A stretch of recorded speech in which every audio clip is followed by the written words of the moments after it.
to show you how to groom the rear assembly of the dog. When you look at the structure, you'll see that we have, this is the buttocks, this under here is the stifle, and this is what we call the hock, this right here. The dog drives with his rear, and when he moves, he pushes with the rear. You need a nice, muscular, wide rear to push. The dog is bred to dig, and while he's busy with his front feet, he has to be pushing forward with the rear also. And then when he moves,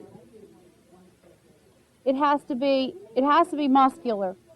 We don't want to narrow, but when you put your hand around this, is affectionately called the ham, you need to feel a big handful of muscle. And that's the impression that you want to give, that the dog is well muscled up in the back. As the dog moves, he pushes off, and you want to see the back pads. If the dog is moving correctly, and he's put together right in the rear, his hocks won't be too long, and as he moves, this will come straight back, and then this one will come straight back. And as you look at the rear, the hocks should be parallel. If the dog is not structured properly, he could be, if this bone goes in like this, and it moves, and the bone is shaped like this, that's what you call cow hock. Okay, if it turns in like this is open hock. So either way, as a dog walks, he loses momentum, he'll tire more quickly, and so the dog structurally should be put together correctly. So as a judge will judge your dog, he will look for correct structure. If you don't have correct structure, completely correct, and you want to give the impression of correct structure, you can groom. We are fortunate to have furnishings which can be trimmed in a certain way to give the idea that the dog is structured correctly. And grooming is an enhancement of the bone structure and the muscles. So when a judge is checking, he's actually feeling for what the Yes. As a judge comes back over your dog's rear, he'll put his hands like this, and he'll put the dog down like this to see how he drops. He'll come down here, he'll feel a bend of stifle, and he'll feel, yes, he wants to see that he can actually with his fingers feel that these hocks are parallel, that the foot's not twisted this way. He'll find out. A lot of times the judge will go like this and just drop the dog, and that way you see, does this dog drop true? In other words, his feet need to be flat when he drops. Would his feet roll if he had some? His legs would twist, probably. And his feet would be kind of. Yeah, you might see like this, a foot turned this way, if it wasn't true. Because as you position the dog on the table, the handler positions the dog on the table, he can put the feet in the proper place. But if you lift the dog and you drop him like that, he should drop true. Okay. So what you're going to do is enhance the correct structure of the rear and the tail. Okay. We want a well set on tail.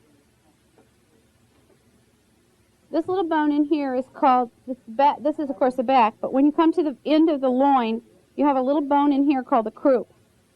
Okay. If a dog has a low tail set, you'll have a long croup. Okay, this bone will be longer. And so therefore, when the dog's tail starts, it'll start down there. Okay? If you have a low tail set, this is a low tail set, to groom that, you have to fill in hair here. If you have a correct high tail set, you won't feel a drop off there. And you probably won't need to leave any hair in here. But you can feel it. If the dog drops off here and the tail comes like this, you have a low tail set. Dogs with low tail sets have a hard time getting their tail all the way up. And the tail is supposed to be carried slightly curved like this over the back. When you see someone position their dog on the table, they will hold the dog's tail slightly like this. The dog really should be able to hold his own tail. But sometimes when they're hard, this is called hard stacking the dog. Sometimes when they're hard stacked, the dog will just get a little tense or a little bored or a little tired, and the tail goes like this a little bit. So we position them for the judge like this.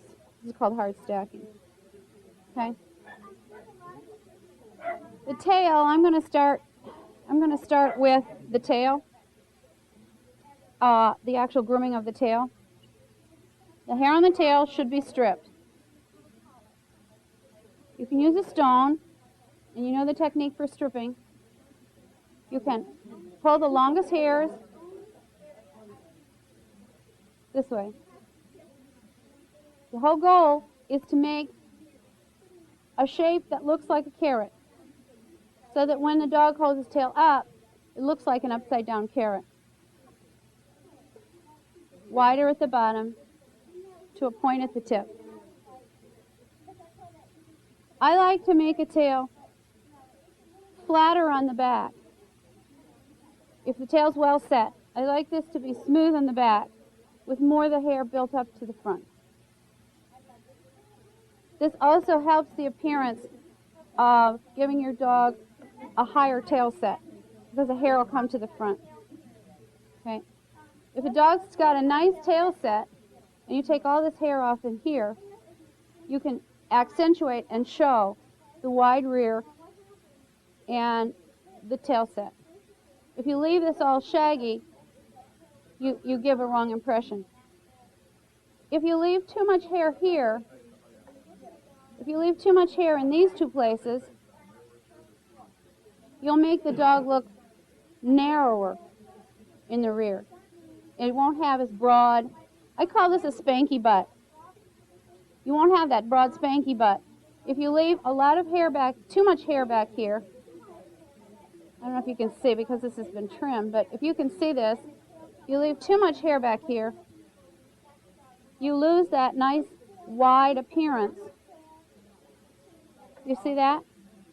But if it's done properly and it's stripped down tight, you get that nice broad, well muscled up rear.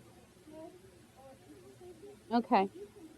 The tail is stripped off the top. You can use a stone. If you have a big bushy tail, you may want to take your stripping knife and you may want to actually comb the tail with the blade laying flat to take out the fuzzies. Because basically, everywhere on the dog, there is undercoat. If you have too much undercoat in the tail, you'll get the hair will be bushy. But you want its tail to be nice and smooth. Okay, so if you comb this, I'm not stripping with this knife, I'm just combing the tail. I'm taking out the excess undercoat on the tail, which allows the hair, if you notice it, it lays much smoother. The fine knife also can be used. Undercoat taken out too. But I mean, it needs a fair amount of hair, not like, not this little. Oh yes, you need more hair. This is about this length. You need a good length on the front, but you'll notice it's shorter on the back. Now the sides it's longer. But this is trimmed down. You see how short that is.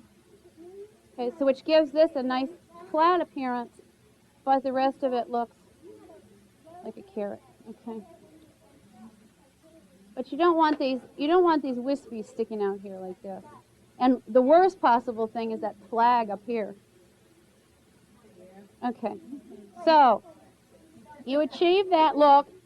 You achieve that look by stripping the coat off the tail, just like we would the back or any other part of the dog. And when you go to do the back, you can also strip it. Now, sometimes it's easier to sort of roll the tail up this way, take your stone, and kind of pull this way.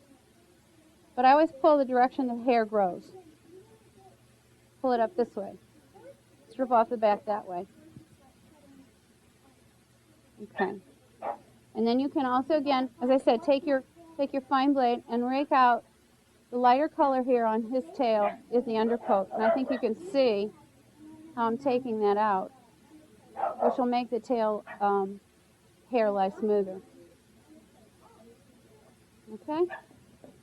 I know. Okay. It is permissible to scissor some on the tail. The purist will never use the scissors. But sometimes you get these little funky hairs, and they just, you can pick and pick and pick, and sometimes you just can't get them just right. If you ever scissor the back of the tail, do it from the top to the bottom. If you come this direction, you'll miss the wispies on the side, and when the dog shakes, the hair will be all wispy on the side. But for some reason, and it took me a long time to figure this out, if you'll take the tail and you'll scissor it from the top down, the hair will lay better. If you do nothing but scissor the tail, you'll find that it'll begin to get real curly. I don't know why, but it happens. And so the back of the tail could be scissored off after you pull some hair. And you can trim that like this. Now, if you have a flag and you're trying to get rid of the flag, you can pull this hair forward like this and pinch the tail between the tips of your fingers like this. And you could actually scissor this way to take that flag off. But remember, the majority of it should be stripped. You only use the scissor to finish it off, basically, to give a nice smooth look if you want to. Okay. Can you see well? Up here? Okay. Find the tip of the tail. Yes, sometimes your dog looks like the tail is this long. But when you go like this, it's all hair. You really don't want to leave a lot of hair at the tip of the tail. The tip of the tail, the bone, is right here. And you shouldn't probably have more than maybe half an inch at the very most at the tip of the tail, unless you have a really too short tail. Some dogs can have actually a too short tail. And if that's the case, then you have to leave a little more. You can trim it the same way at the tip. Or you can strip it. But whatever way you do it, you should be stripping some. Okay? All right. And in this area right here at the base of the tail, it's probably a little easier on the dog, a little less sensitive right in here, to actually scissor that around this.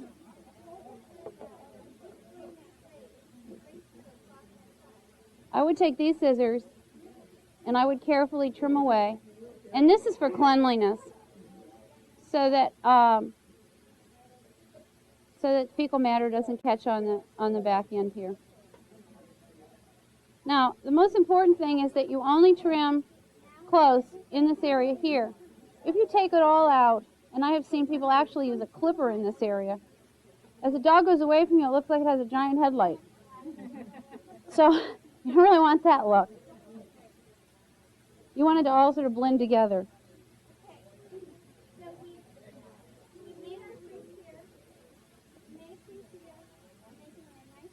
And I would strip in this direction, from the base of the tail to the side.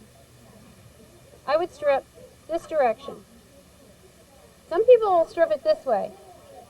But remember, hair grows in the direction it's stripped. And really you want to give the impression of width.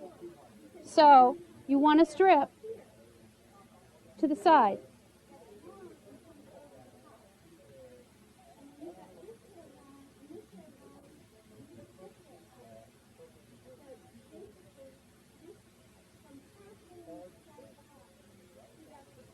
Some dogs are extremely sensitive back here, particularly the puppies, and they just have to be trained. And once they're used to it, it's not so bad. But the first time that you begin to strip on your puppy back here, he may move all over the table. If that's the case, and you need control, you can turn the dog this way and pull him right back up to you here. Pull the tail this way and come this way. If he still isn't behaving, I'm sorry, Casey. If he still is not behaving, you can literally pull him back off the table so he knows that you are going to have control and you're going to do this. I have literally taken puppies and hung them like this to strip. And once they know that you're going to do it, usually they'll cooperate. But it's the first time that you do it, they go, whoa, don't touch it back there.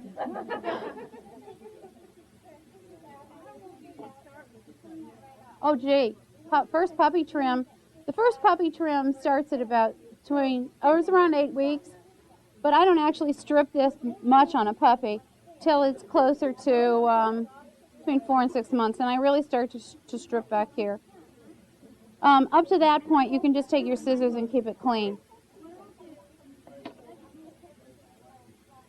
Okay, so I'm stripping in this direction. First puppy trim,